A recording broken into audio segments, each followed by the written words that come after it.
Mas, basicamente, eu acho que o da neutralidade da rede tem acho que um elemento que é bom a gente ter em mente, que, enfim, a gente está falando de internet, mas a gente poderia pensar em 3 grandes camadas que estão aí sendo continuamente coordenadas, né, para o funcionamento da rede. Uma camada física, camada de satélite, cabos submarinos, não é, grandes servidores, roteadores.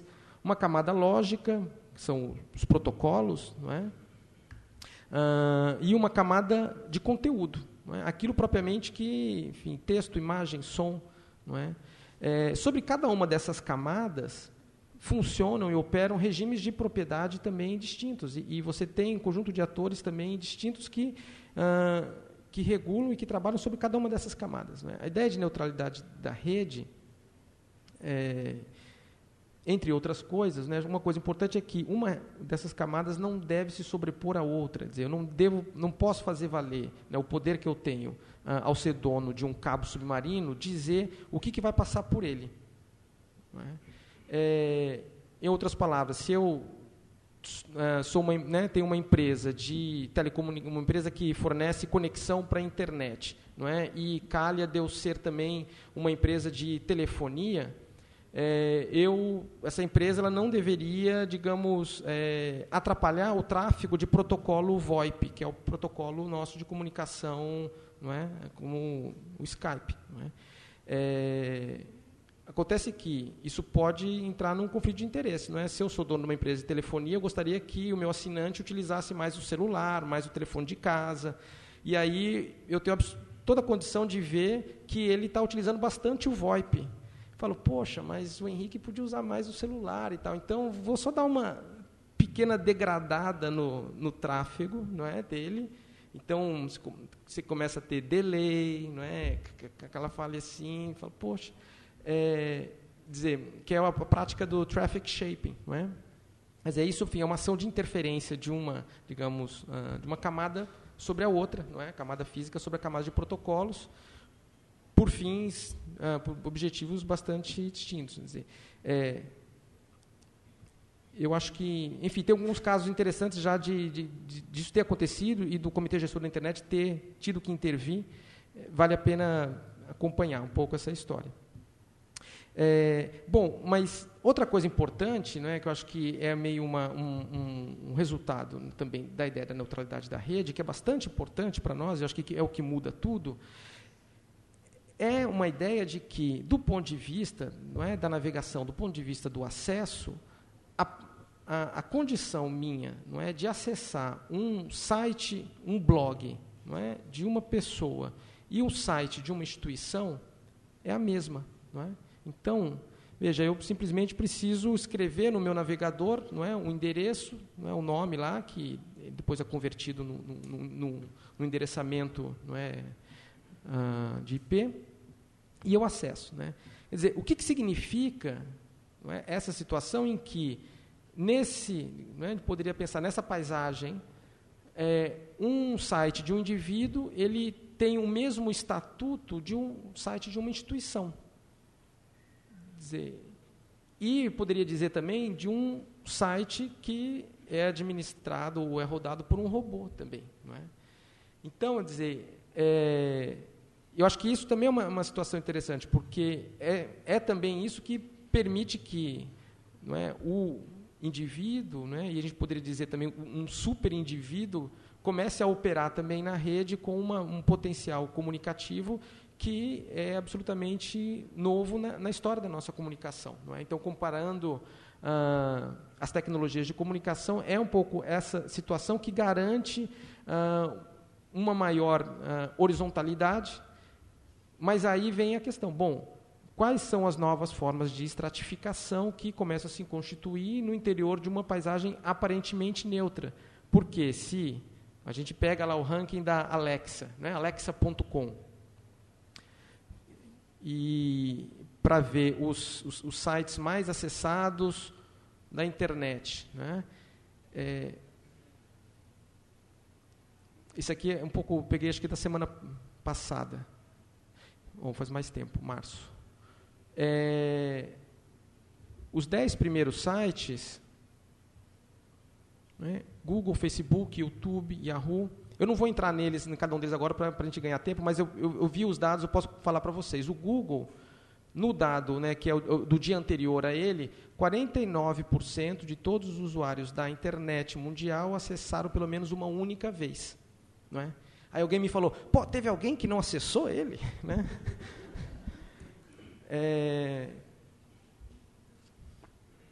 Então, isso eu estou falando simplesmente do ponto de vista do, digamos, do acesso. Não é? Há outras formas de estratificação também. Regime de propriedade dos cabos submarinos, acho que foi no final de 2010 que teve uma nova fusão. Se eu não me engano, corrijam se estiver equivocado, mas talvez os colegas da mesa possam me corrigir ou detalhar mais essa situação. Mas, se eu não me engano, 80% dos cabos submarinos hoje estão na mão de uma única empresa. Não é? Então, legal. Não é? Então, parece que é tudo horizontal, rede e tal, mas acho que tem uma questão importante de pensar, bom, que novas formas também de estratificação podem se constituir aí. Não é? E por que eu estou falando, né, um pouco dessa situação, né, que, de alguma maneira, coloca em questão as dinâmicas, né, de comunicação? Quer dizer, a possibilidade de comunicabilidade no interior dessas redes. Porque eu acho que não basta dizer que temos neutralidade de rede, não é? Não basta dizer que a rede é horizontal, enfim, que os protocolos garantem também a nossa comunicação.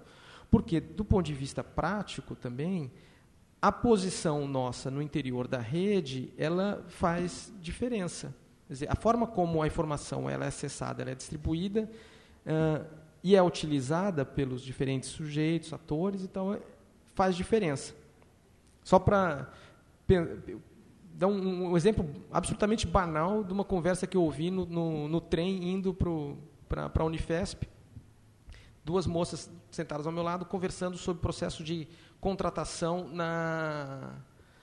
numa empresa de telemarketing. Não é? E aí uma dizendo para a outra que saiu da empresa, foi para a outra e tal, e aí foi fazer entrevista, e aí quando ela estava dando a entrevista, fazendo a entrevista de trabalho, o entrevistador perguntou a ela se ela já tinha trabalhado numa outra empresa de telemarketing. Não é?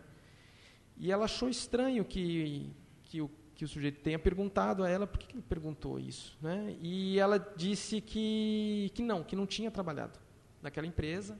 Né? Tudo bem. E aí, enfim, ela não foi selecionada para o trabalho. E aí ela comentando com a amiga dela, que ela falou o seguinte...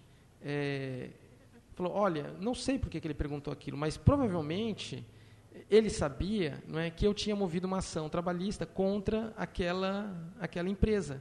Não é?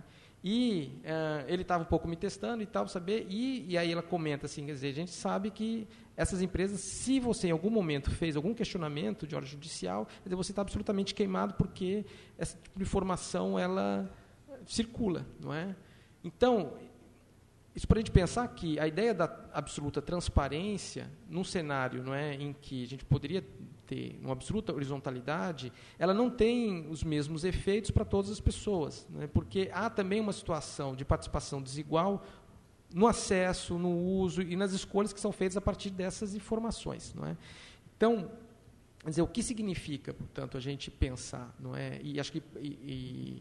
E para mim, um pouco, essa é uma das questões que está posta hoje. Quer dizer, o que significa a gente fazer política, não é, num cenário em que aquelas, não é, distinções que antes eram facilmente estabelecidas entre, por exemplo, trabalho e não trabalho, quer dizer, elas ganham novos contornos. Não é?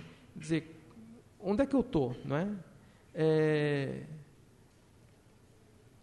Uma situação, quer dizer, de ativismo político em que a gente defende a questão de absoluta transparência para os poderosos e defesa da privacidade para os indivíduos. Não é? Ok. Né? Agora, como que essas coisas convivem e como que isso implica numa regulação sociotécnica desse dispositivo de comunicação? Então, são um pouco, acho que, questões, não é, que são bastante...